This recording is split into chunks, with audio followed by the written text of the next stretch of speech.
धस गइल लाख बाकी होत ना बसाख गाल काटत काटत दुबर रइल है ड्राइवर गाड़ी हाकत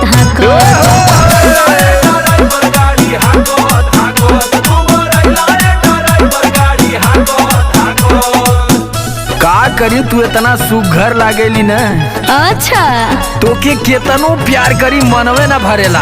अच्छा अच्छा ढेर मत फुसलाव। सही कहती पगली तोरे जवानी के कसम। सुन का मनवा तो करे वही घरी कूट देई धान। आयो दादा